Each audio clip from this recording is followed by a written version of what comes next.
Yeah, my name is Michael E. Zimmerman, and I served aboard the USS ORLECK 886 from 1957, I believe, around February 1957 through January 1st of February 1960. And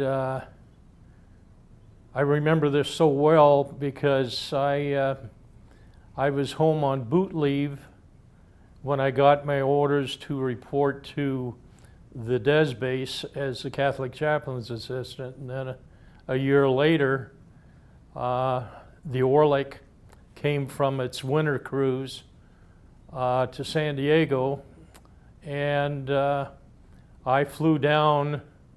I went home on leave, and then I flew down to San Diego, and we're flying around and around because it's all fogged in. And I'm to report to the Orlek, and I really don't want to be AWOL, my first assignment, you know.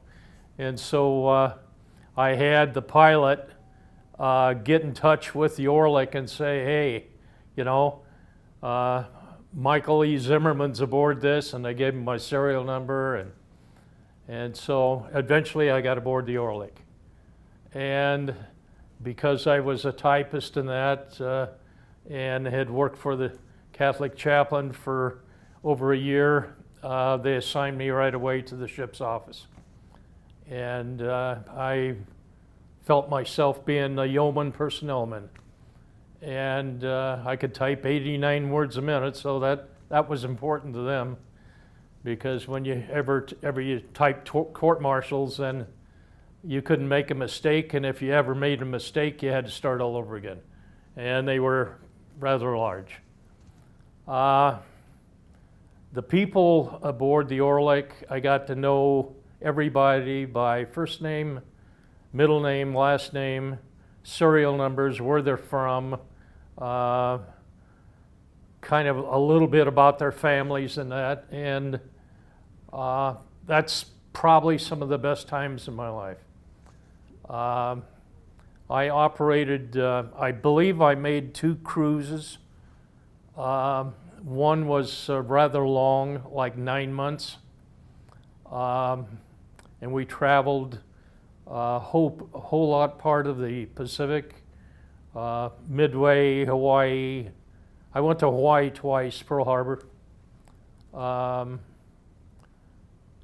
And then we went to the atolls to participate in Operation Hardtack, which was an experience not too many people would get.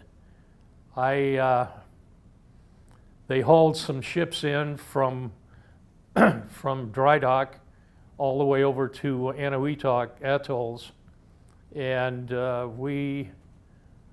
when the blast went off, we saw these ships. There were some tin cans, and the old Boxer was there, and it just threw them up in the air. We were about a mile away. And I mean, the impact was unbelievable. Plus, I bruised my back doing it. It just threw me against the bulkhead. I had to go down. Anyway, afterwards, my tags, or my radiation badge, showed I had some radiation, and so they had me strip on the quarterdeck there and take all my clothes off and throw them overboard. I happened to have a brand new pair of shoes on, and I didn't enjoy that much. And then they took the fire hose and just laid it to me. But this is the picture, or the certificate that I received. Actually, I received 2, but this is the one most noticeable, of Operation Hardtack. And it was in 1958. Got it? Trying to see if I have a date on it. Nope. and it was Task Force Group 7.3.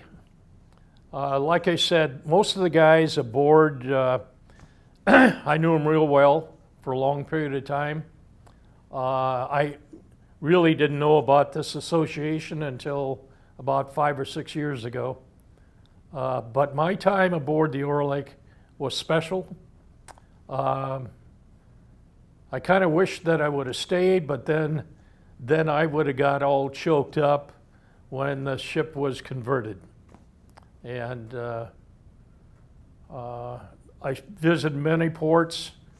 We went on